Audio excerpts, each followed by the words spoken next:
তবে মনে রাখবেন এইভাবে ইসলামের বিরুদ্ধে যুগে যুগে জালিম অত্যাচারীরা লেগেছে, কিন্তু মনে রাখবেন যারা যখনই লেগেছে আমার আল্লাহ পাক জালিম অত্যাচারীদের হাত থেকে আল্লাহ পাক ইসলামকে হিফাজত করেছে।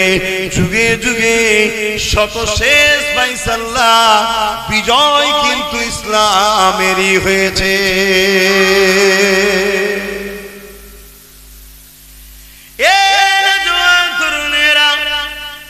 এটা আজকে নতুন নয়, এই যে মসজিদে আকসাকে আমরা দেখছি জালিমরা বারবার দখল করতে যায়, বারবার এটা করতে যায়, এটাও কিন্তু ওরকম নয়।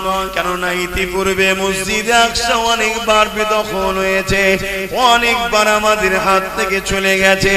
এই আমাদের হাত থেকে চলে যাবার পিছনে কারণ হিসাবে দোষী কিন্তু আমরাই ছিলাম। কেননা আমরা দিন থেকে সরে গিয়েছিলাম, আমরা গাফিল হয়ে গিয়েছিলাম, আমরা আল্লাহ দাসত্ব থেকে সরে গিয়ে দুনিয়াদার হয়ে গিয়ে নাচ গান ফুর্তি আনন্দে জড়িয়ে গিয়েছিলাম। আল্লাহ পাক তাই জালিম শাসক বসিয়ে আমাদেরকে হত্যা করে জুলুম করে আমাদেরকে জালিম শাসক দ্বারা শাস্তি দিয়ে আমাদের হাত থেকে মসজিদে আকসাকে বারবার তাদের দ্বারা কেড়ে নিয়েছে। কিন্তু আবার যখন আমরা নিজেদের ভুলকে বুঝতে পেরে পরিবর্তন হয়ে তওবা করে আল্লাহ মুখী হয়ে গেছে, তখনই আল্লাহ ইমানদার লিডার পাঠিয়ে তার হাতের বরকতে আবার আমাদেরকে মসজিদে আকসা ফিরিয়ে বিজয় দিয়েছে। আরো জোরে বলুন সুবহান। ইতিহাস গাওয়া এই মসজিদে আকসা অনেকবার আমাদের হাত থেকে ফসকেছে। আমি সংক্ষেপে বলছি, হযরত ওমর ফারুক হুজুর একবার উদ্ধার করে, আবার তখন ফসকে গেছে। তারপরে হযরত সালাউদ্দিন আইবি তিনি এই মসজিদে আকসাকে উদ্ধার করেছেন। আর মনে রাখবেন, যতবার জালিমরা আমাদের উপরে জুলুম করেছে, আমাদের সংখ্যা যখন বেশি ছিল তখন আমরা বিজয় পাইনি, সংখ্যা যখন আমাদের কম হয়েছে তখনই কিন্তু আমরা বিজয় হয়েছি। জোরে বলুন সুবহানাল্লাহ। আমার আওয়াজ বুঝতে পারছেন তো আপনারা? হ্যাঁ, কেন চিটেওয়ালা ধান যেমন আমাদের কোনো কাজে লাগে না, এই চিটেওয়ালা মুসলমান যতদিন ছিল ততদিন আল্লাহ তাদের দ্বারা ফায়দা। এসব চিটে উড়ে যাবার পর সলিডটা যখন এসেছে তার হাতের বরকতে আল্লাহ বিজয় দিয়েছে। আমি যদি একটুখানি ফিরে যাই আমার রাসূলুল্লাহর দিকে, আমার নবী পাক মক্কায় আগমন করলো। মক্কার আবু জেহেল উতবা সাইবারা আমার নবী পাককে মক্কা জমিন থেকে এ নাজওয়ান তরুণীরা আব্বারা, যেটা আজকে আমার দেশও করতে চাইছে, এনআরসি করে তাড়িয়ে দেবে। আবু জেহেল উতবা সাইবা আমার রাসূলুল্লাহর উপরে জুলুম করে নবী পাককে তাড়িয়ে দিবার পরিকল্পনা করলো, নবী পাককে শহীদ করে দিবার পরিকল্পনা করলো। আমার আল্লাহ হুকুম দিয়ে দিলে, হে আমার হাবিব, আপনি মাতৃভূমি ছেড়ে দিয়ে ইয়াসরিব মদিনার জমিনে চলে যান। আমার রাসূলুল্লাহ ইয়াসরিবে চলে গেল। নবী যাবার পরে মদিনা শরীফ হয়ে গেল। এ যুবকেরা, তরুণীরা, বাপেরা, আল্লাহ নবী বছরে বছরে যখনই হজের সময় হয় মাতৃভূমির টানে মক্কার দিকে আগিয়ে আসে কাবা শরীফকে তওয়াফ করবে বলে, কিন্তু জালিম অত্যাচারী শাসক আবু জেহেল আমার রাসূলকে ঢুকতে দেয় না।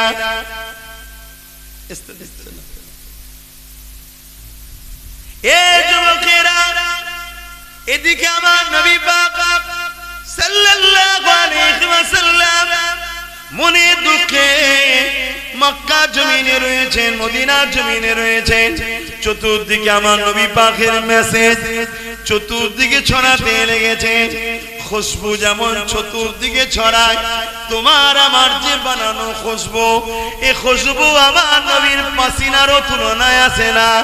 নবী পাকের পাসিনা থেকে, খাম মুবারক থেকে এত সুন্দর খুশবু বাইর হয়, যখনই কেউ নবীর পাসিনাকে ব্যবহার করে সবাই আলোচনা করতে থাকে, এই খুশবু কোথা থেকে পেয়েছো?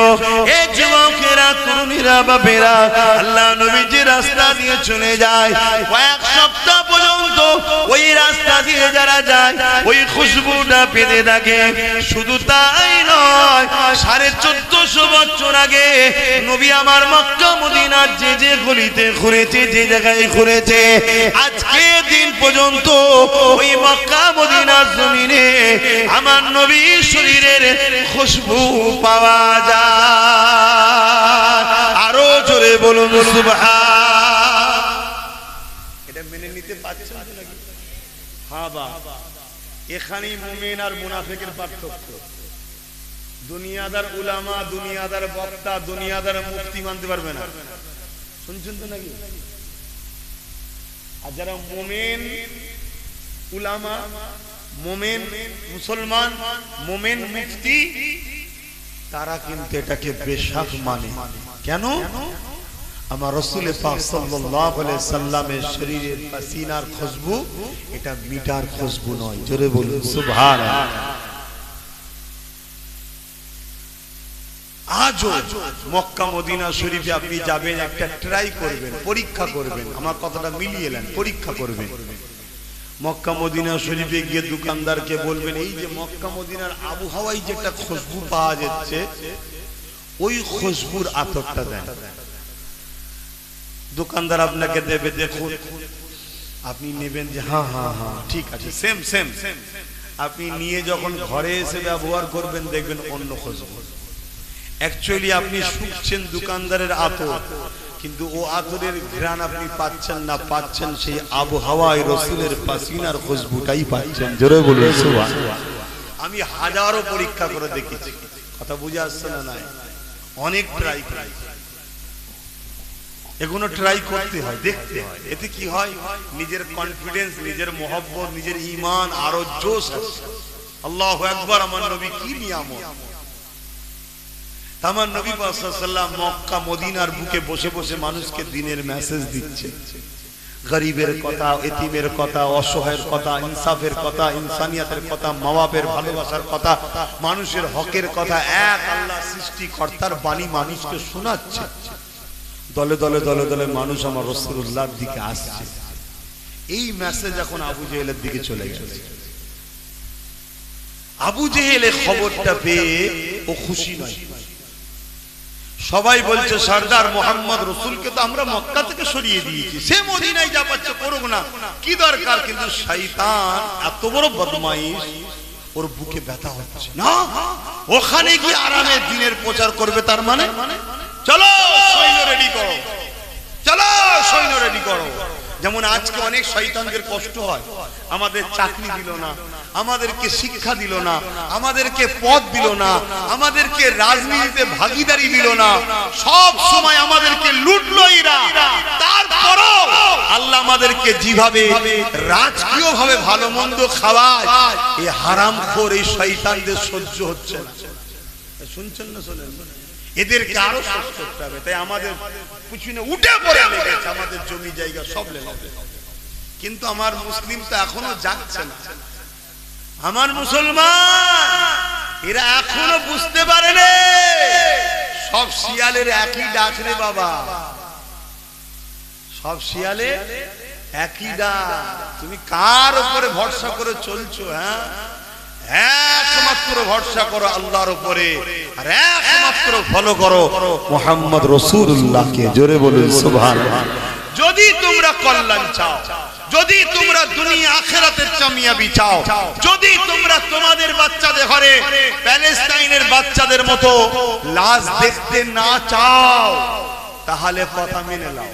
আর যদি মনে হয় যে না তুমি রেখে দিয়ে যাও কথা, তাহলে 10 বছর আগে যা বলেছিলাম আজকে সব ঘটছে, 3 বছর আগে যা বলেছিলাম আজকে তা ঘটছে, গত বছর যা বলেছিলাম আজকে তা ঘটছে।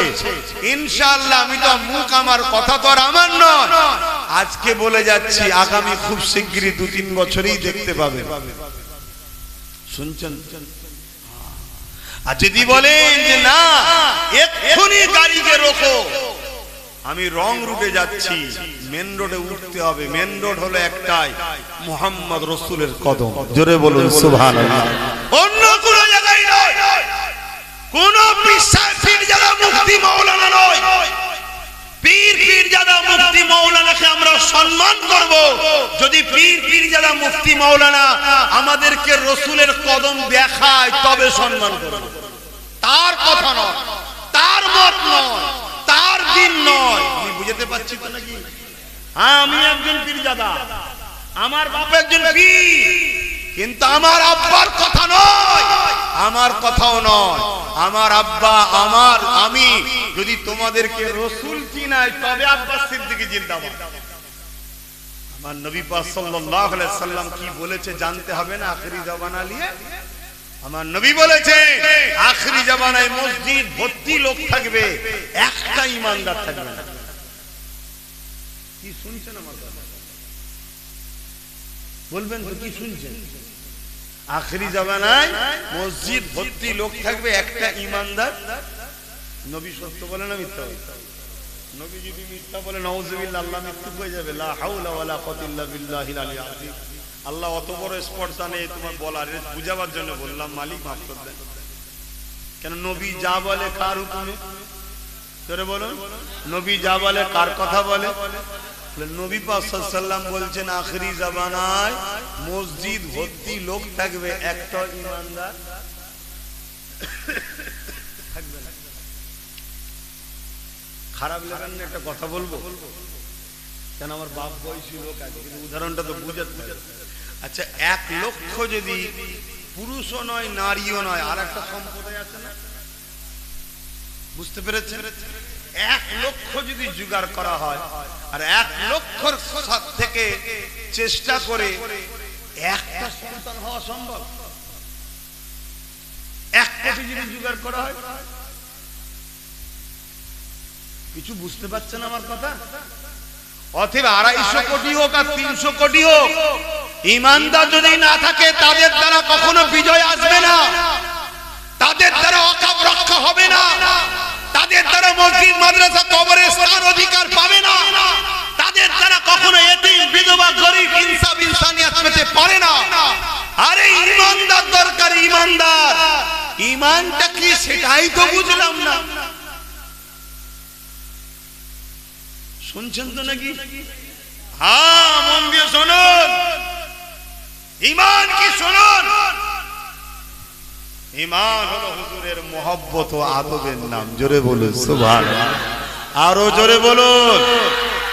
নামাজ আছে, রোজা আছে, দাড়ি আছে, টুপি আছে, হজ আছে, কোরআন আছে, মুফতি মাওলানা, আলেম, পাগড়ি, টুপি, জুব্বা, হযরত, আল্লামা, শাইখ, আরে কত দেখবেন সব রয়েছে। হাজারো নয়, লাখো লাখো আছে। সব এক জায়গায় হয়েও কিচ্ছু লাভ নেই যদি ঈমান না থাকে। আমার কথা নিতে পাচ্ছেন তো নাকি? আমাদের মেন্টালিটিতে হয়ে গেছে সংখ্যা বেড়ে গেলে জিতে যাব, অস্ত্র থাকলে জিতে যাব, পয়সা থাকলে জিতে যাব, বোম বন্দুক থাকলে জিতে যাব। ইতিহাস বলছে এটা অন্য ক্ষেত্রে হতে পারে। ইসলাম যতবার বিজয় হয়েছে সংখ্যা দিয়ে নয়, বোম দিয়ে নয়, বন্দুক দিয়ে নয়, অস্ত্র দিয়ে নয়, তীর ধনুক দিয়ে নয়। ইসলাম যতবার জিতেছে সিনার পাওয়ার দিয়ে জিতেছে। জোরে বলুন সুবহানাল্লাহ। অর্থাৎ আল্লাহর রহমতে জিতেছে। কিসে বলুন? আল্লাহর রহমত। এটা তোমরা সবাই মানি নাকি? আল্লাহর রহমতে জিতেছে। আল্লাহর রহমতটা কি? বলুন বলুন, আল্লাহর রহমতটা কি? ওমা আরসালনাকা ইল্লা রাহমাতাল লিল আলামিন, সূরা আম্বিয়া। আল্লাহ বলছে আমার রহমত হলো দোনো জাহানের জন্য রহমত, মুহাম্মদ সাল্লাল্লাহু আলাইহি ওয়াসাল্লাম। জোরে বলুন সুবহানাল্লাহ। অর্থাৎ কামিয়াবি রাসূল ছাড়া হতে পারে না, বিজয় রাসূল ছাড়া হতে পারে না, সুখের সংসার রাসূল ছাড়া হতে পারে না, উত্তম ব্যবসা রাসূল ছাড়া হতে পারে না, উত্তম বাবা রাসূল ছাড়া হতে পারে না, উত্তম স্বামী রাসূল ছাড়া হতে পারে না, উত্তম রাষ্ট্রপ্রধান নবী ছাড়া হতে পারে না, উত্তম আদর্শওয়ালা মানুষ রাসূল ছাড়া হতে পারে না। অর্থাৎ নবীকে মডেল বানাও। রাসূল যে আখলাক দেখিয়েছে, যে আদর্শ দেখিয়েছে, যে প্ল্যান দেখিয়েছে, যে পরিকল্পনা দেখিয়েছে, তোমার বাস্তব জীবনে আসো। তোমার ধর্মনীতিতে মডেল হবে রাসূল, তোমার সমাজনীতিতে মডেল হবে রাসূল, তোমার অর্থনীতিতে মডেল হবে রাসূল, তোমার সংসার নীতিতে মডেল হবে রাসূল, তোমার সম্প্রীতি নীতিতে মডেল হবে রাসূল, তোমার মানববন্ধন নীতিতে মডেল হবে রাসূল, তোমার রাষ্ট্রনীতিতে মডেল হবে রাসূল, তুমি রাজনীতি করবে মডেল হবে রাসূল। আমরা এখন মডেল বানিয়েছি দুনিয়ার মিথ্যুক, কাজ্জাব, চোর, চিটিংবাজ, ধোঁকাবাজ, প্রতারককে আমরা সব মডেল বানিয়েছি। তারা আমাদের ঘরে ঠকাবে না? আমরা ঠকবো না? ঠকবো না? কথা বলছে না তো? আমার বড় কষ্ট হচ্ছে বাপ ভেতরটায়, বলতে পারছি না অনেক কথা, তবে এতটুকু টাচ দিয়ে যাচ্ছি যে এখনো এই মুসলিম উম্মতের যারা মাথায় বসে আছে এদের কি এখনো ঘুম ভাঙেনি? এখনো কি এরা বলবে না যে শক্তিতে ওরা আইন করেছে ওই শক্তি আমাদেরও দরকার? এই কথা বুঝছেন না? বোঝেন না? এরা এখনো বলবে না? হ্যাঁ, এরা এখনো ভাড়া খেলবে, এরা এখনো বড় খেলবে, এরা এখনো দালালি করবে। অ্যাকচুয়ালি নিজের মাঠ না থাকলে যা হয়, চল বড় খেলি, ভাড়া খেলি। আমার কথা বুঝছেন তো না বোঝেন না? কি অসুবিধা হচ্ছে নাকি? তাহলে বলুন, প্লেন দুটো মোহব্বতের কথা বলে দিয়ে চলে যাই, তারপরে যার খবর সে জবাব দেবে। যদি নিতে চান বলুন, বলি, আর নয় বেকার মোহব্বতের দুটো কথা বলে চলে যায়। সব ভালো, সব ভালো, সব ভালো, কি সব ভালো, সব ভালো, বোধে মুড়ি এক করে দাও বলছে না? নবী বলছে সব ভালো নয়, একটা ভালো। আমরা বলছি সব ভালো, কাটটা নেবে। তাহলে এই প্যান্ট শার্ট পরা দাঁড়ি চাচা এ যুবক কি বোঝে? এরা তো আমাদের কি ফলো করে, আমরাই যদি 2 নম্বর হয়ে যাই, এ যাক তো সে সবই স্বাভাবিক। কথা বুঝছেন? নবী বলছে একটা ভালো, এ বলছে সব ভালো, সব ভালো, সব ভালো, সব ভালো। মানে লড়াইটা হচ্ছে কিসের? ইসলামের জন্য তো। লড়াইটা হচ্ছে কিসের? মসজিদ মাদ্রাসার জন্য তো নাকি? তো মসজিদ মাদ্রাসা ইসলামটা কার? আমার বাপের না আপনাদের আব্বা জানেন? কিন্তু দ্বীন ইসলাম রাসূলুল্লাহ। সেই নবীকে যারা ঘৃণা করে, সেই নবীর বিরুদ্ধে যারা, সেই নবীকে যারা মরা বলে, আমাদের মতো মানুষ বলে, শাফাত করতে পারবে না বলে, সেই নবীর বিরুদ্ধে দিন রাত গুস্তাখি করে, নবী পাকের ভুল আছে বলে, নবী পাক কিয়ামত দিন ফালফাল করে তাকিয়ে থাকবে বলে, নবী পাক সাল্লাল্লাহু আলাইহি ওয়াসাল্লাম রাখাল ছিল বলে, নবী পাক সাল্লাল্লাহু আলাইহি ওয়াসাল্লাম নাউজুবিল্লাহ ভিখারির বাচ্চা ছিল বলে, লা হাওলা ওয়ালা কুওয়াতা ইল্লা বিল্লাহ। তাদের সঙ্গে এক হয়ে তুমি আল্লাহর সাহায্য পাবে। আর আল্লাহর সাহায্য যদি না হয় বিজয় হবে? আমার কথা বুঝছেন তো নাকি? তাহলে আল্লাহর সাহায্য চাই না? চাই না। পুরো পৃথিবীর লোক একদিকে, আর আল্লাহ যদি কারো সাথে থাকে একদিকে, বিজয়টা কার হবে? জোরে বলুন। আমরা ইতিহাস পড়ে দেখেছি, এই দেশে একটা বাদশা ছিল, নাম হলো আকবর। ও শয়তান বদমাইশ কি করেছিল শোনেন, নাম দেখে চমকে যাবেন না। কেন এখনো নাম দেখে আমরা মানুষ চিনতে গিয়ে ঠকছি। অনেক হাজী সাহেব দেখেছি, অনেক মোল্লা দেখেছি, এখন মোল্লা ঢেকুর তুলছে অন্য, এখন হাজী ঢেকুর তুলছে উল্টো। তাই বলবো নাম দেখে ছুটলে হবে না। আমাদের উচিত যে কোনো মানুষের সঙ্গে মিশার আগে মুহাম্মদ রাসূল আছে কিনা দেখা। কেন মুহাম্মদ রাসূলকে আল্লাহ আমাদের জন্য মডেল বানিয়েছে। যেমন চকচক করলেই শোনা হয় না, অরিজিনাল চিনতে গেলে কোষ্ঠী পাথর দ্বারা দেখতে হয়। সব বাইরে থাকে তো নাকি শোনার কাজ হয়? চকচকে দেখলে দিলাম না। হ্যাঁ বাবা, তাহলে কিন্তু মাথায় হাত, পালাবার রাস্তা খুঁজে পাবে না। তার জন্য কি করতে হবে? কোষ্ঠী পাথরে যাচাই করতে হবে, তাই তো নাকি? অতএব দাড়ি আছে, টুপি আছে, বড় পাগড়ি আছে, বড় জুব্বা আছে, চকচক করছে, নামাজ আছে, রোজা আছে, চকচক করছে, ঠিক আছে, ভালো কথা। কিন্তু সোনা যেমন পুষ্টিপাত হচ্ছে না, যাচাই না করে নিলে ঠকতে হবে। এই দাড়ি টুপি চকচকে দেখে ছুটলে হবে না, দেখতে হবে সুন্দর মিষ্টি কথা দেখে ছুটলে হবে না, দেখতে হবে তার হৃদয়ে মুহাম্মদ রাসূলের আদব ভালোবাসা কতটা আছে।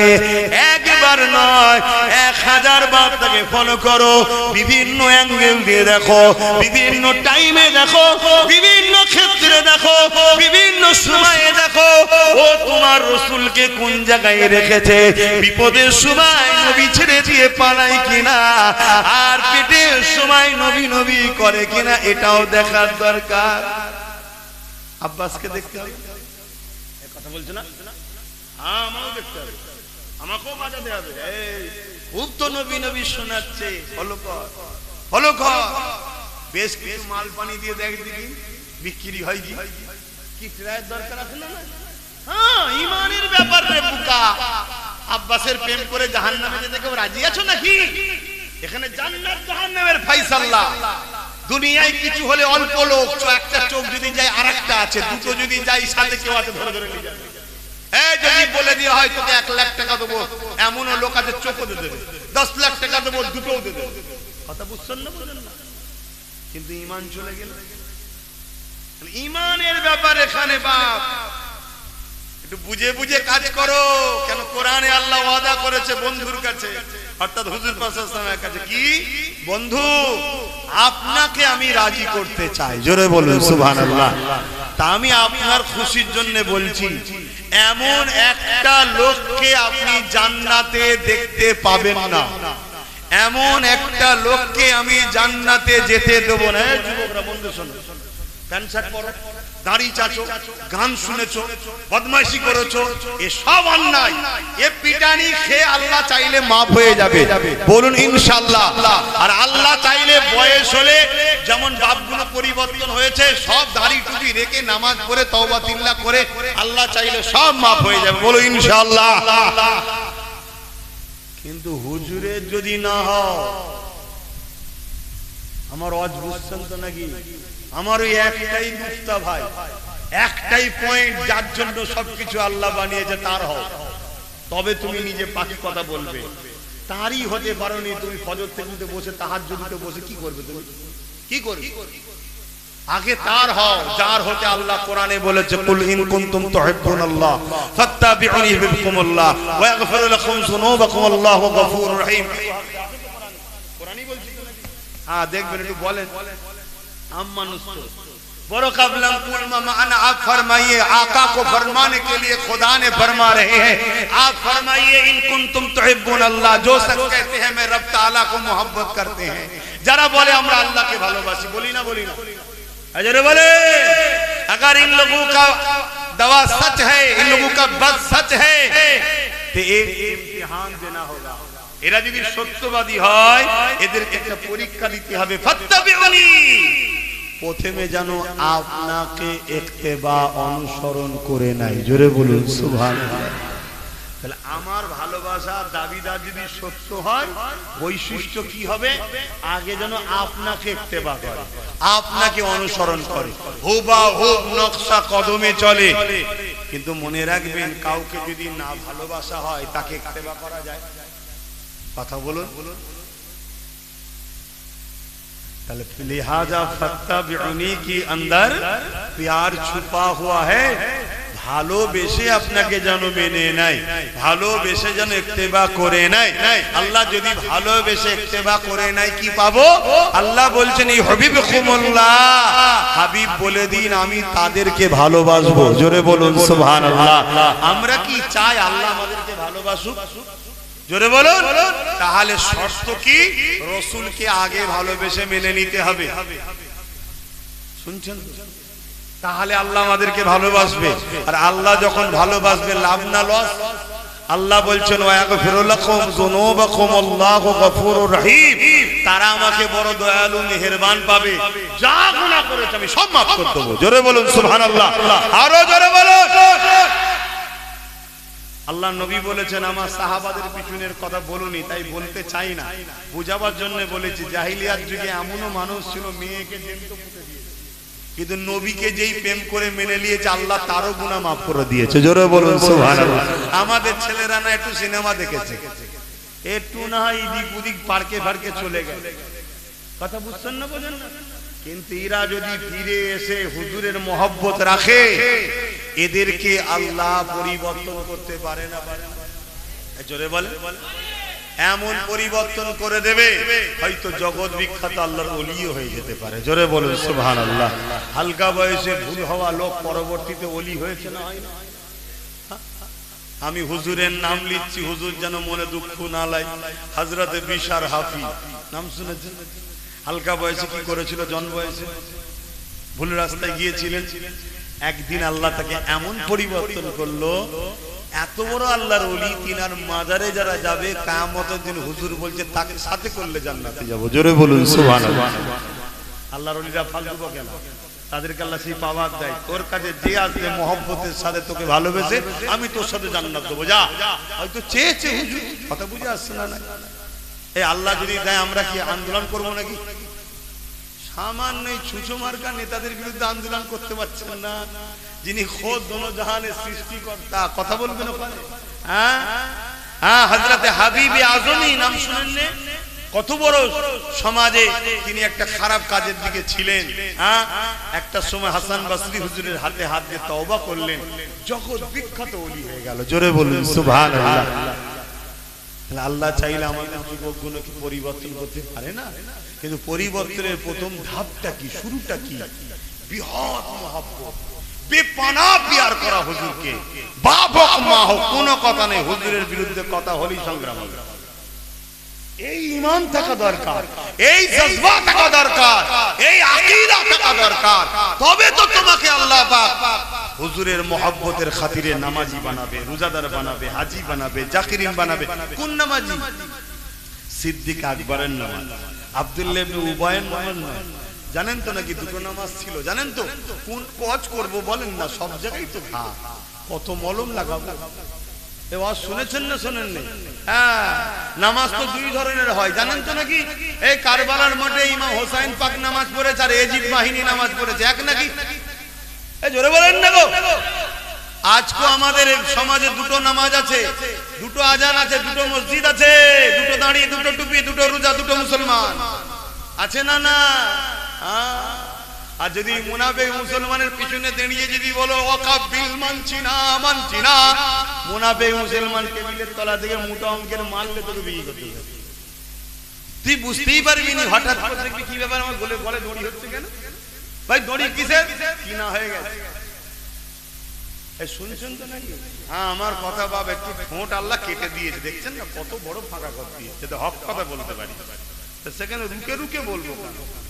আমি কারো নাম কারো কিছু বলি, আমার তো কথা তাকে লাগবে যেমন আছে।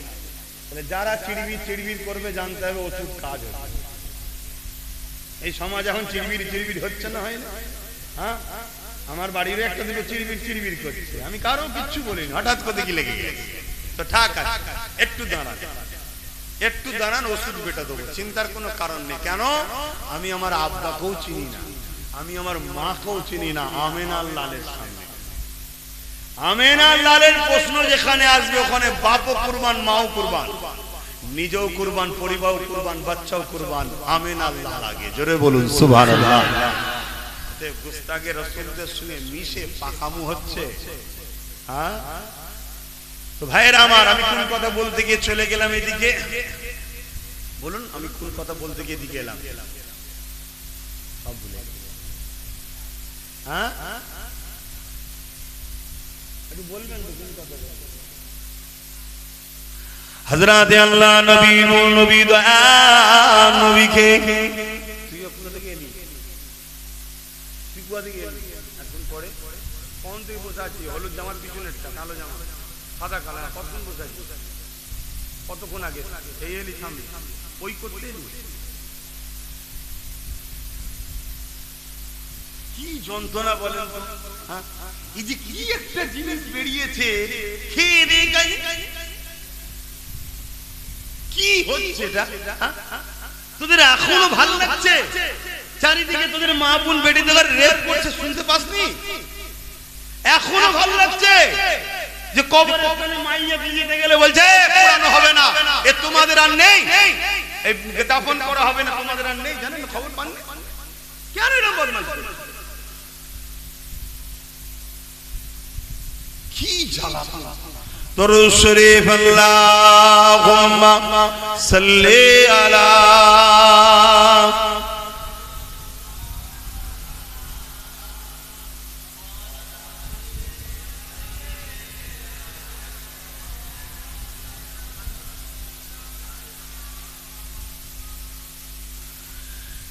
एक महने उन पर कुर्बान ज़माना है। आरो खुशी আমার নবীর নবীর শুধু আমরাই কুরবান নাকি পুরো জবান আমার নবীর কুরবান? জোরে বলুন সুবহানাল্লাহ। আমার নবী ইশারা করেছে চাঁদ নিজেকে নিজে টুকরো করে দিয়েছে। জোরে বলুন সুবহানাল্লাহ। আমার নবী ইংলিশ ইশারা করেছে সূর্য নিজে থেকে ফিরে চলে এসেছে। জোরে বলুন সুবহানাল্লাহ। অবশ্য মনে রাখবেন নবী যা ঘটাচ্ছে সবকিছুর মূল ক্ষমতার মালিক হলেন আল্লাহ। জোরে বলুন সুবহানাল্লাহ। নাই কিন্তু আবার ঈমান চলে যাবে। কথা মাথায় থাকবে, সবকিছুর উৎস হলো আল্লাহ থেকে। কিন্তু আমার আগুলে আল্লাহ পাওয়ার দেয়নি, নবীর আগুলে দিয়ে। কেন? আমি নবীর মতো নই, তাই দেয়নি। কথা মাথায় ঢুকছে? আমার নবী পাক সাল্লাল্লাহু আলাইহি ওয়াসাল্লামের কাছে হরিণ এসে কেঁদেছে, হুজুর আমাকে একটু ছেড়ে দেন না, আমার বাচ্চা আছে, দুধ পান করিয়ে আসবো। জানেন তো নাকি? একদল মুনাফিক বেরিয়েছে, বক্তা, বড় বড় স্কলার, শয়তান, ফেসবুক টিভিতে বক্তব্য দিচ্ছে, বলছে এগুলো বানানো কাহিনী। শুনছেন তো নাকি? আমার তো সন্দেহ হচ্ছে তুই নিজেই হালালি প্রমাণ করতে পারবি না। কথা শুনছেন তো নাকি? একটা দুটো নয়, বড় বড় উপযুক্ত ইমামদের 12টা কিতাবের মধ্যে এই ককিয়া আছে। জোরে বলুন সুবহানাল্লাহ। আজকে আমার নবীকে কিভাবে ছোট করতে চাইছি না। সবার লক্ষ্য একটা, মুহাম্মদ রাসূল থেকে সরিয়ে দাও। কেন? মুহাম্মদ রাসূল হলো সিনার পাওয়া। জোরে বলুন সুবহানাল্লাহ। যতদিন হুজুর আছে জাতির কাছে, ততদিন কুল কায়ে পৃথিবীতে যত সুপার পাওয়ার হোক, এদেরকে মেটানো সম্ভব নয়। জোরে বলুন সুবহানাল্লাহ। এটা জেহেরের মধ্যে রেখে দেয়, এটা জেহেরের মধ্যে রেখে দেয়। কিভাবে 100 বছর ধরে প্যালেস্টাইনকে মারছে বলেন? বাচ্চা থেকে শুরু করে, মা থেকে শুরু করে, বেটি থেকে শুরু করে, এখন আবার কি একটা নাইটিক না কি মেরেছে, পুরো বাড়ি টাড়ি সব ধোঁয়া হয়ে যাচ্ছে, কিচ্ছু নাই। এত মারার পরও মিটাতে খুব শিগগিরই খবর পাবেন ইনশাআল্লাহ। খুব বেশি দিন না, আপনারা হয়তো আল্লাহ হায়াত থাকলে খবর দেবেন, প্যালেস্টাইন বিজয় হয়েছে, পৃথিবীর মানচিত্র থেকে ইসরায়েল মুছে যাচ্ছে। বলুন সুবহানাল্লাহ, বলুন ইনশাআল্লাহ, বলুন আল্লাহু আকবার। কেন? জুলুমের সাথে আল্লাহ নেই, জালিমের সাথে আল্লাহ নেই, এটা মাথায় রেখে দেন। যদি জালিম আব্বাস সিদ্দিকও হয়, আব্বাসের সাথে আল্লাহ থাকবে না। আর জালিম যদি আপনিও হন, আপনার সাথে আল্লাহ থাকবে না, এটা মাথায় রাখবেন। কেন? আল্লাহ মজলুমের সাথে থাকে। সে যদি অমুসলিম হয়, এখানেও বলে যাচ্ছে অমুসলিম, অমুসলিম যদি হয় তার সাথেও আল্লাহ থাকবে, কিন্তু জালিমের সাথে আল্লাহ থাকবে না। এখন আপনার মাথায় ঢুকতে পারে সে তো অমুসলিম। অমুসলিম তো কি হয়েছে? সৃষ্টি তো আল্লাহরই। শুনছেন না? শুনেন না? ও ভুল কি ঠিক করছে কি ঠিক করছে, জবাব তিনি নেবে, আমি কে? সূর্য তিনি সবার জন্য তোলে, চাঁদ তিনি সবার জন্য দেয়, পানি তিনি সবার জন্য দেয়, খাদ্য সবার জন্য দিয়েছে, এই অক্সিজেন সবার জন্য দিয়েছে, হাওয়া সবার জন্য তিনি দিয়েছে, তিনি সবার জন্য দিচ্ছে, আমি কে? কেড়ে নিবা? শুনছেন তো নাকি? হ্যাঁ, এতটুকু মাথায় রাখতে হবে। ধর্ম ও উৎসবের ব্যাপারে আমরা বা নিজের জীবন চলার ব্যাপারে আমরা মুহাম্মদ রাসূলকে মানি। তুমি কাকে মানো তোমার ব্যাপার, আমি তোমার মত মানতে পারবো না, কিন্তু তুমি বিপদে পড়লে তোমার পাশে আছি, তোমার সঙ্গে আমি ঝগড়াও করতে যাব না। আমার কথা বুঝতে পারছেন তো নাকি? আখলাক তৈরি করো। কিন্তু আবার বেশি আবার এই শুনতে আবার এরকম হয়ে যাবে। যদি কেউ আপনাকে জানের উপরে হামলা করতে আসে, এই ফতোয়াটাও শুনে রাখবেন, জানের উপরে যদি হামলা করতে আসে, যেমন নামাজ পড়া ফরজ, ঠিক তদরূপ ফরজ হচ্ছে জান বাঁচানো। শুনছেন? হ্যাঁ, আপনি নামাজে দাঁড়িয়েছেন, একটা সাপ আসছে, আপনি যদি মনে করেন না আমি নামাজটা পড়ি, সাপ, ওই অবস্থায় আপনাকে নামাজ ছেড়ে দেওয়ার হুকুম আছে শরিয়াতে। আগে সাপটাকে সরান, কেন? জান বাঁচাতে আপনাকে ফরজ করা হয়েছে। ঠিক তেমনি কেউ যদি আপনাকে মারতে আসে, জুলুম করতে আসে, হত্যা করতে আসে, ডিফেন্স করা ইসলামে জায়েজ ও ফরজ। জোরে বলুন সুবহানাল্লাহ। কিন্তু আগ বেরিয়ে কারোর উপরে জুলুম ইসলাম ইজাজত দেয় না। বাপেরা, নওজোয়ান তরুণেরা, হে নবী পাকের প্রেমিকেরা, আল্লাহ নবী যখন বদরের জমিনে গেলেন, অনেক বড় কথা সময় দিয়ে খেয়াল করি, আবু জেহেল উতবা সাইবা আবুল আহাব যখন খবর পেল মুহাম্মদ রাসূল ওই জায়গাতে আরামে রয়েছে, মানুষ দলে দলে তার কাছে আসতেছে, নয় সত্য ইনসাফকে, ইসলামকে অ্যাকসেপ্ট করছে। আবু জেহেল সহ্য না করতে পেরে আগিয়ে আগিয়ে আগিয়ে আগিয়ে চলে গেল। 1000 সৈন্য নিয়ে গেল।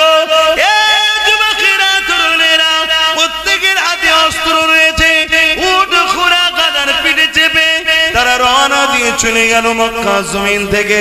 আমার নবী পাকের কানে খবর চলে এলো, আল্লাহ নবী মাত্র 313 জনকে নিয়ে আলোচনায় বসে গেল। বাবারা, আমি রাসূলুল্লাহ তোমাদের পক্ষ থেকে প্রতিনিধি পাঠাচ্ছি বাবা, একজন তোমরা আগিয়ে চলে যাও, আবু জেহেলকে গিয়ে বলো কি দরকার ঝগড়া করার, লড়াই করা। মুহাম্মদ রাসূল তো মক্কা থেকে ইয়াসরিফে চলে এসেছে, তোমাদের কাছে তো তিনি যায়নি, তোমরা তোমাদের মতো থাকো। এই কথা যখনই মেসেজটা গেল, আবু জেহেল বলল না না না না, আমাদের সঙ্গে লড়াই করতে হবে, আমরা কোনোভাবেই ছাড়বো না। এ যুবকেরা, তরুণেরা, বাপেরা, এই কথা কিন্তু সমাজে শোনানো বন্ধ হয়ে গেছে। শুনছেন তো? এই কথা আলোচনা সমাজে শোনানো বন্ধ হয়ে গেছে। এটাও একটা প্ল্যান, উম্মতকে সব শোনাওনি, উম্মত যদি সব শুনে জোশ এসে যাবে, জোশ। তরুণেরা, আল্লাহ নবীর কাছে খবর এসে গেল, আল্লাহ নবী সাহাবা খুজুরকে নিয়ে 313 জনকে সাথে করে নিয়ে বললেন, চলো বাবা, আমি একটু যাই, আবু জেহেলকে বুঝাবো বাবা, যদি সে বুঝে যায় তাহলে লড়াই হবে না, লড়াই যখন হবে না উভয়ের কারো ক্ষতি হবে না, যে যার মতো করে থাকবে বাবা। কেন লড়াই করা, ফিতনা করা, এটা সমাজের জন্য বড় ক্ষতির কাজ।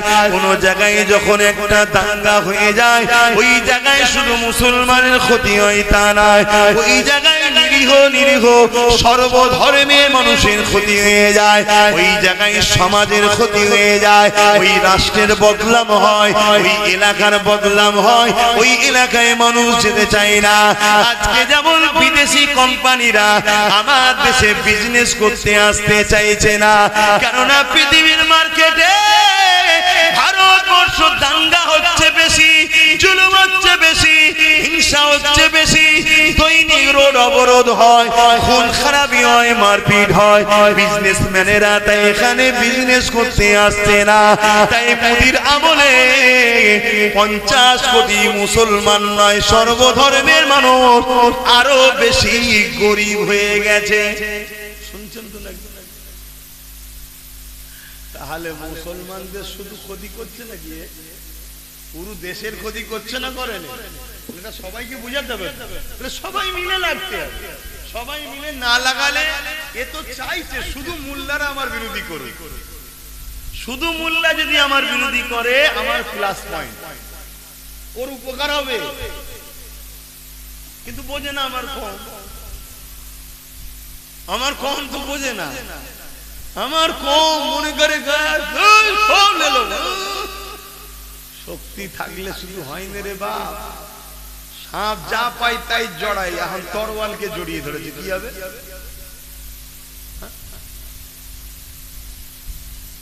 সিস্টেমে বলতে হবে বাপ, আমি একটা মৌলানা মানুষ, যা কম বেশি জানি, আমি একটা কিছু বললাম, আমার বিরুদ্ধে যদি বলে ও ভুল বলেছে, একটা কোনো মুফতি মৌলানা বললে সমাজে এটা গ্রহণযোগ্য হয়, আম মানুষ বললে মানবে?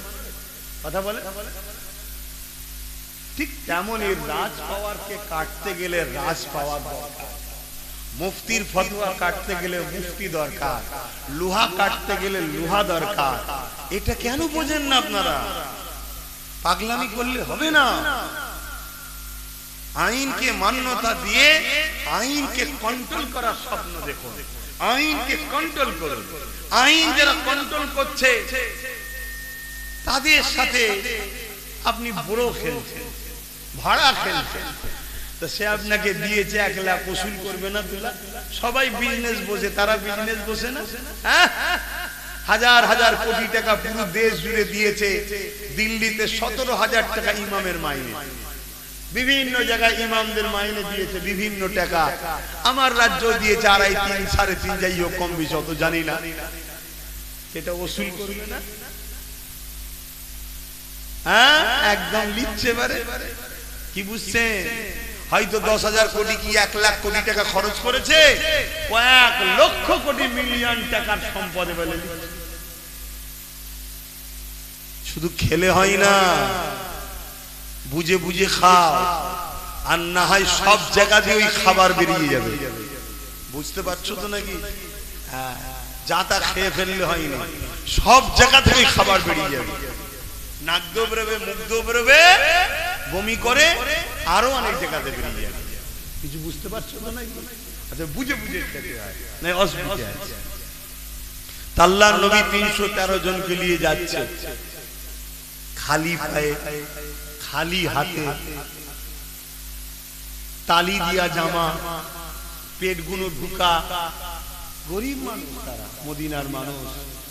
আবার ঘর ছেড়ে মুহাজিরিন যা এসেছেন, সাহাবা হুজুররা, আর ওইদিকে তরোয়াল নিয়ে পুরো যুদ্ধের সাজো সাজো অবস্থাতে এসেছে। আল্লাহ নবী তাদেরকে যে বলছে, আবু জেহেল, হে উতবা, আমি মুহাম্মদ রাসূল তো তোমাদের সঙ্গে লড়াই করিনি, ফিতনা করিনি, তোমরা কেন আগ বেরিয়ে এসে আমাদের উপরে জুলুম করছো? ফিরে যাও তোমরা, তোমাদের মক্কায় তোমরা থাকো, আমরা মদিনায় আছি। মদিনার মানুষ আমাকে অ্যাকসেপ্ট করেছে, তারা আমাকে রেখেছে। আবু জেহেল দেখছে মাত্র 313 জন খালিয়াতে। মন দিয়ে শুনবেন কথাগুলো, 313 জন খালিয়াতে, আমার 1000। এই সুযোগ হাতছাড়া করা, বলুন, যাবে না। আবু জেহেল বলছে, হয় আমার ধর্মে চলে আসো, আর না হয় যুদ্ধের জন্য তৈরি হও। আজকের হুকুমতরাও দেখছে এদের না আছে চাকরি, না আছে টাকা পয়সা, না আছে কোনো বড় বড় পদে, না আছে রাজ ক্ষমতা, এই সংখ্যাও কম, অস্ত্রও নেই, সব খেয়েই শেষ মুসলমান। সকালে উঠলে পরাটা খা, গোশ ভুনা করে পরাটা, কিছুক্ষণ পরে আবার খা। আল্লাহ খাওয়াই না, খেয়ে খেয়েই তো শেষ। অতএব এই সুযোগ ছাড়া যাবে না। কিন্তু প্রভাবশালী ক্ষমতাশালীদের জানা দরকার, আবু জেহেল ভেবেছিল এক, আর হয়েছিল কি, ভাবা দরকার আছে না? না, আমরা অন্যায় করেছি, আমরা জুলুম করেছি, আমরা নফসের ক্ষতি করেছি, আমাদের মধ্যে মুনাফিকরা ঢুকে গিয়ে আল্লাহ রাসূল থেকে আমাদেরকে অনেক দূরে সরিয়ে দিয়েছে, আমাদের ঈমান গুলোকে দুর্বল করে দিয়েছে। তবে মনে রাখবেন, ঈমান রাজ্যের জমিনের উপরে না, এমনটা ভাববেন না।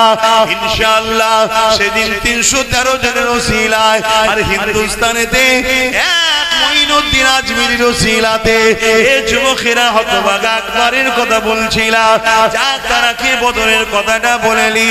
আল্লাহ নবী নূর নবী সাহাবাদিগকে বললেন, এ বাবা সাহাবারা কাতার দাও বাবা, ওরা যখন আমাদের উপরে হামলা করতে যায়, ওরা যখন লড়াই করতে যায়, মদিনা মদিনাতে ওদেরকে প্রবেশ করতে দেওয়া যাবে না, কেন ওরা বড় জালিম, মা বেটিদের উপরও জুলুম করবে, পুরো বয়স্কদেরকেও ছাড়বে না, মদিনাকে পুড়িয়ে ছারখার করে দেবে।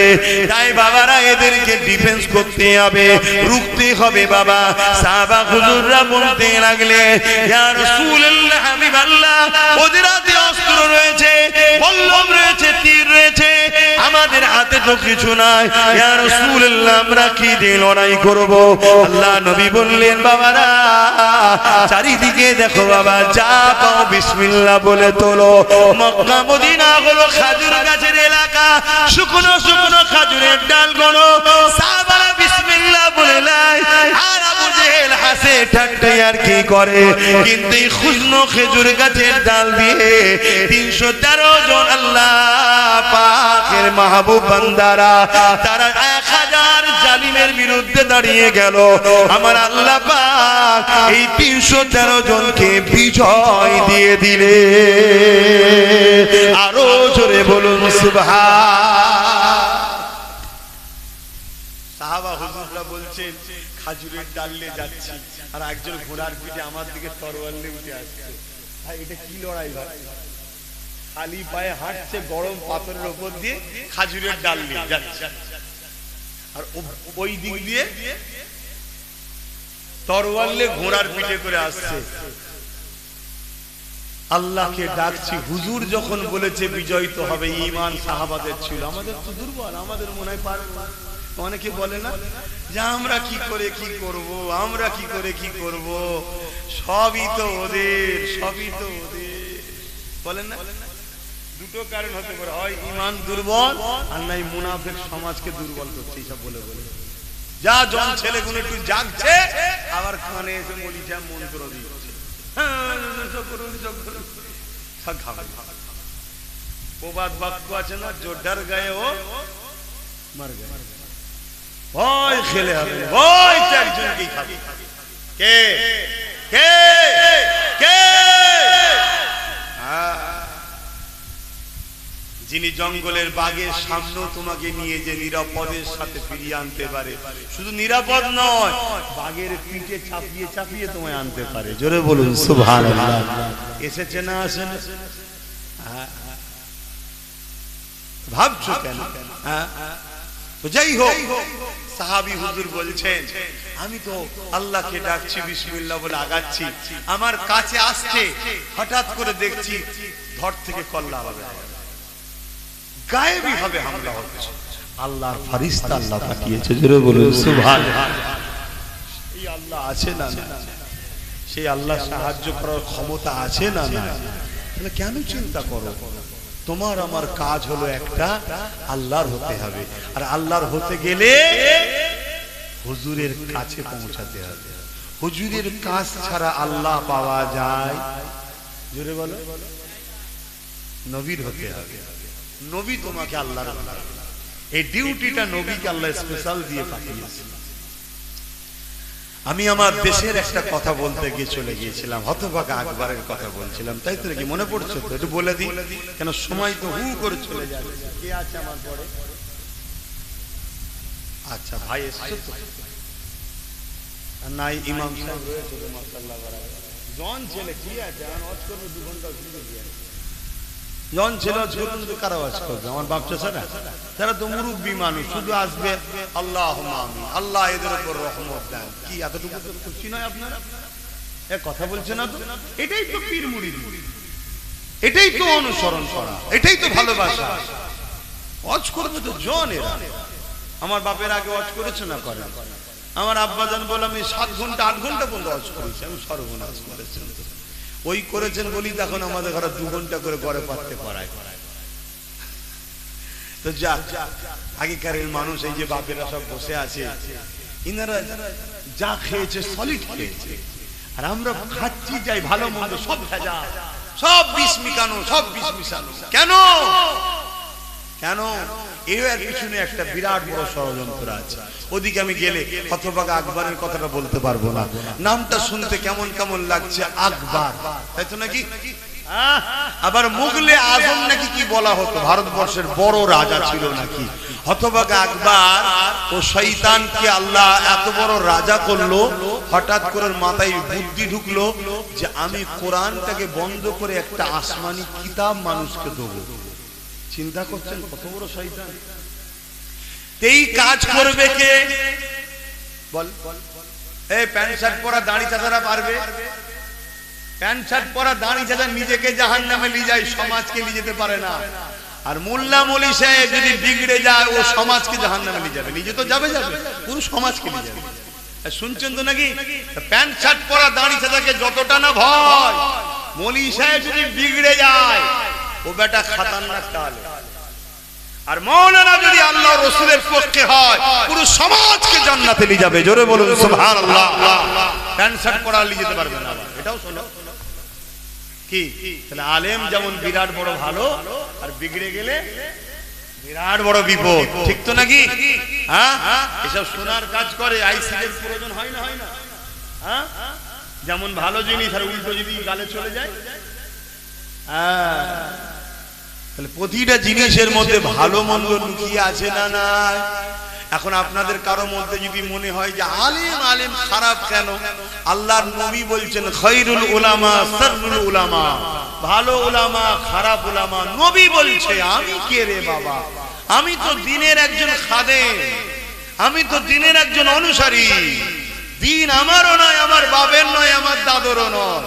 দ্বীন তো আমিন আল্লাহ মুহাম্মদ রাসূলুল্লাহ। জোরে বলেন সুবহানাল্লাহ। হতভাগা আকবর সৈন্য পাঠিয়ে দিল, বড় বড় সব মাদ্রাসা, বড় বড় শিক্ষিত সব মুফতি মাওলানা ধরে নিয়ে আসো, তাদেরকে দাওয়াত দাও। বিশাল বড় খানার আয়োজন করা হলো। আকবর শুনছেন তো না? ওই খাবারের মধ্যে হতভাগা আকবর বদমাইশ কিছু নাপাক খাদ্য মিশিয়ে দিল। কি খাদ্য?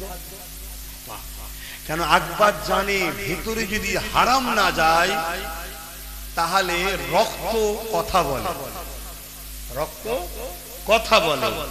অতএব এদেরকে খাদ্যের মধ্যে হারাম ঢুকিয়ে দাও। নানা রকম খাদ্যের মধ্যে শরাব আরো ইত্যাদি ইত্যাদি সব খাদ্যের মধ্যে জড়িয়ে দিয়ে উলামা মুফতিদের ঘরে সব খাইয়ে দিল।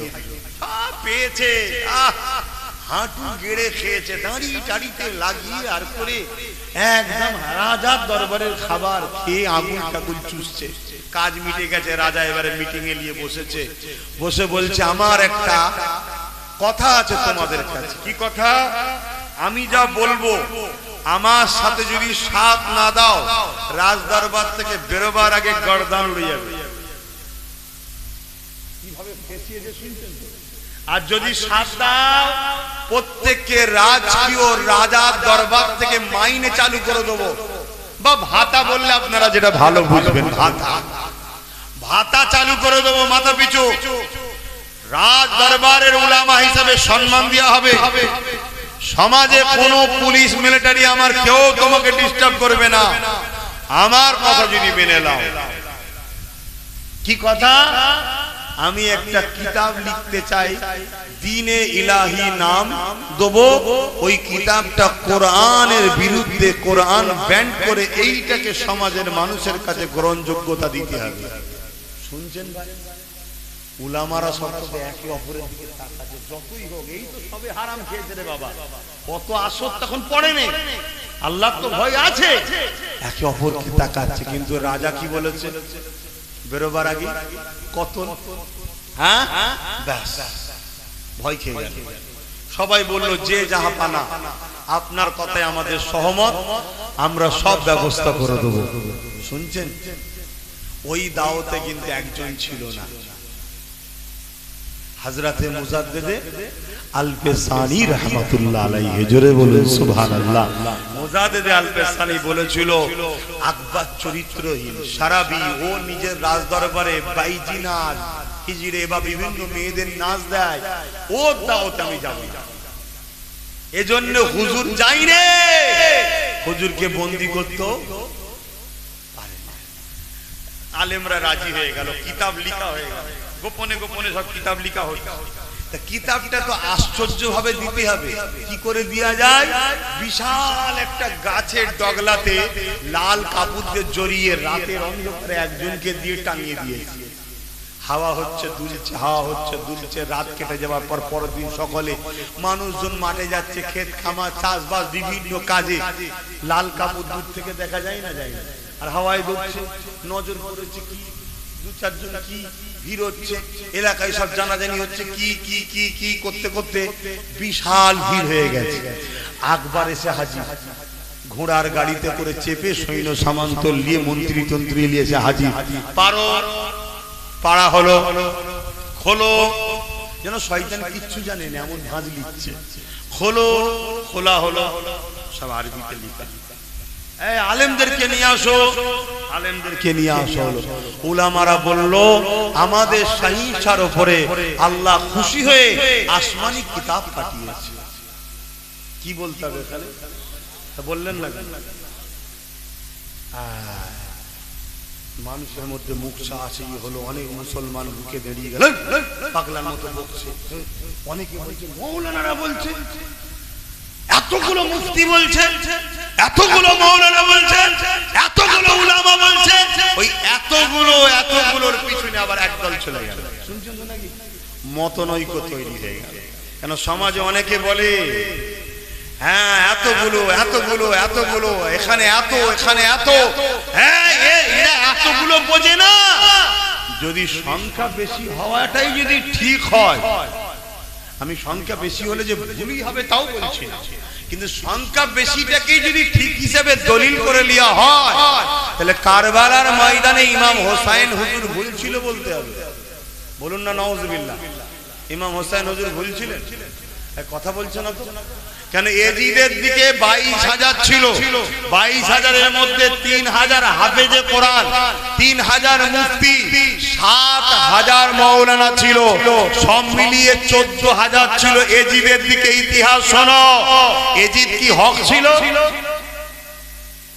অতএব কোন দিকে কত সংখ্যা দেখলে হবে না, হক না হকের মাপকাঠি হলো মুহাম্মদ রাসূল। জোরে বলুন সুবহানাল্লাহ। এজন্য বারবার বলছি হুজুরকে ধরো, হুজুরকে ধরো, হুজুরকে ধরো যদি তোমরা মুক্তি পেতে চাও। আর যদি না পেতে চাও আমি কি করতে পারি? ভাইরা আমার, পুরুষ সমাজে ছড়িয়ে গেল, দেশে ছড়িয়ে গেল। এই কথা মুজাদ্দিদ আল পেসানি হুজুরের কানে উঠলো।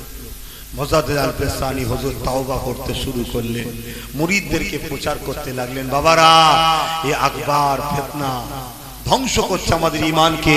কেন কোরআন হলো আখিরি আসমানি কিতাব, আর কোন আসমানি কিতাব আসবে না। জোরে বলুন সুবহানাল্লাহ। এভাবে মুজাদ্দিদ আল পেসানি তার মুরিদদের ঘরে প্রচার করলো। প্রচার করতে করতে করতে করতে চারিদিকে অনেক আলেমদের সঙ্গে টক্কর হচ্ছে। কোন আলেম? আকবরের ওই দালালি খাওয়া ভাড়াটিয়া ভাতাওয়ালা আলেম। শুনছেন তো নাকি?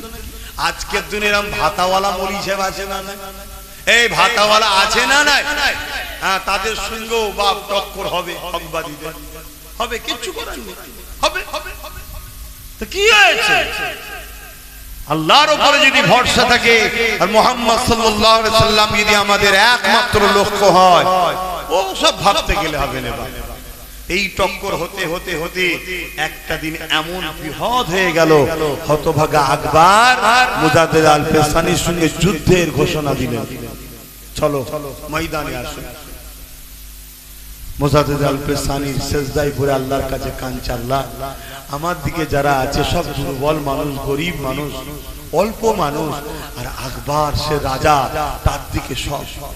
আল্লাহ দিনকে আপনি বিজয় করার স্বার্থে, এটা মুজাদ্দিদ আল পেসানির বিজয় নয়, দিনের বিজয় হবে, আপনি আমায় সাহায্য করেন। জোরে বলুন সুবহানাল্লাহ। ময়দানে গিয়ে হাজির হলো মুজাদ্দিদ আল পেসানি। দেখছেন বিশাল বাহিনী আকবরের, বিশাল বাহিনী, মিলিটারি থেকে শুরু করে পুলিশ থেকে, আর ওই সব সমাজের নামি দামি সব বক্তা, মুলি সাহেব, মুফতি, পাগড়ি টাগড়ি আজকাল ফাজকাল লেগিয়ে একদম পুরো ফেরেশতা সেজে আকবরের পাশে। শুনছেন?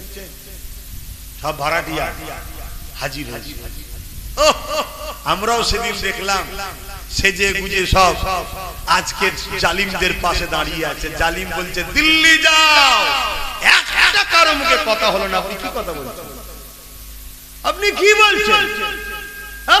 আপনি তো বলেছিলেন বিজেপি কে রুখতে আমায় সাপোর্ট করো, বিপদে পড়লে সাথ দেবো। আজকে দিল্লি যান মানে একটা কেউ বলেছে না ভাড়াটিয়া। এই কথা শুনে ভাড়াটিয়া কোন আমার বিরুদ্ধে লাগবে আমিও জানি, কিন্তু ভাড়াটিয়া তুমি দুনিয়ায় যা খুশি করতে পারো, মনে রেখে দিও কিয়ামতের দিন আল্লাহর সামনে জবাব দিতে হবে। তোমার একবার বলা দরকার ছিল না যে আপনি কি বলছেন, এটা আপনি কি বলছেন? এত বড় বিরোধী করা হলো, এর বিরুদ্ধে কোন উলামাদের মুখে কথা নেই।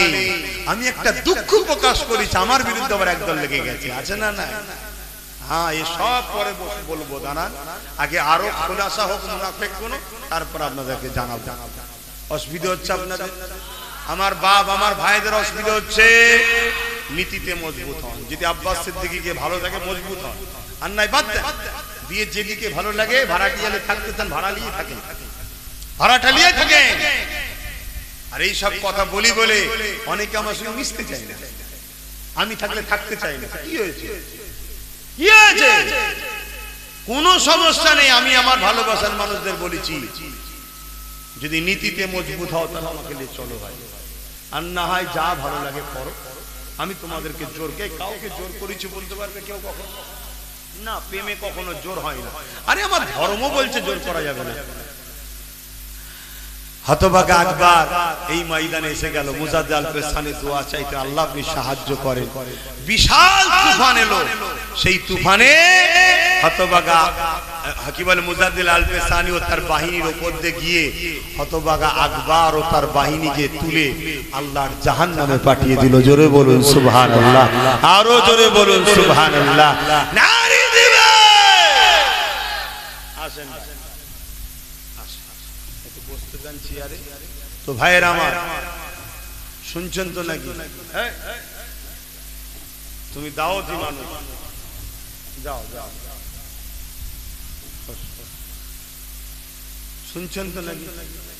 উলামায়ে তিনি আলোচনা করবে, আমি সংক্ষেপ করছি। আমার কথাতে ভাষাতে ব্যবহারে কেউ কষ্ট পেয়েছে মনে রাখবেন, আমার কথাটা মন দিয়ে শুনে। শুনছেন তো নাকি? প্রত্যেকটা ওয়াকফ কালা কানুনের বিরোধী আন্দোলনকে আমি সাপোর্ট করছি। আমার ভালোবাসার লোকেরা শুনছেন?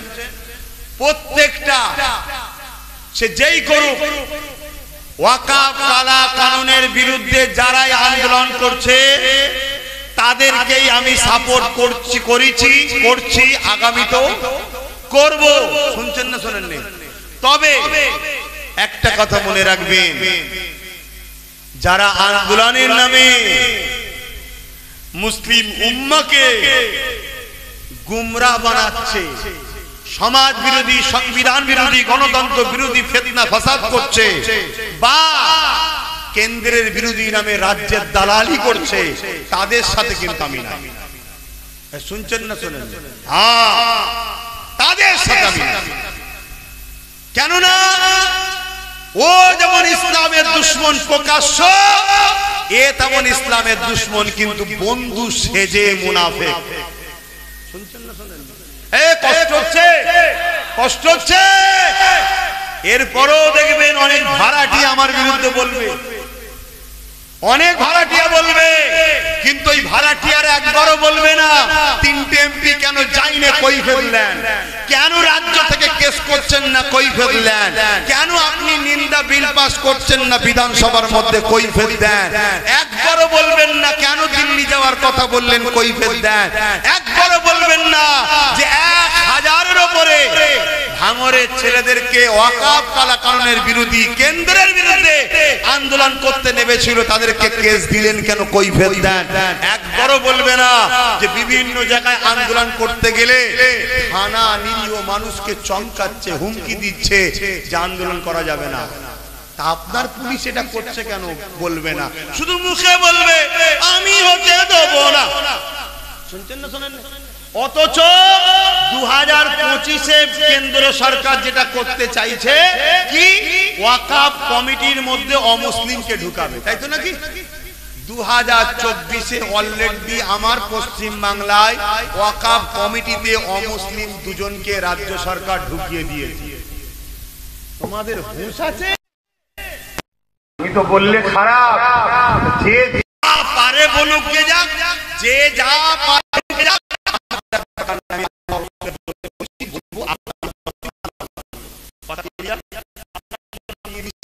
চলুন ঠিক বলেছেন, হয়ে যাবে। অন্যায় দেখলে আমাদের হাতে লাগে। আমরা আছি তৃতীয় কনসার্ন থাকবে। আমি আর কথা নয়, দরুদ শরীফ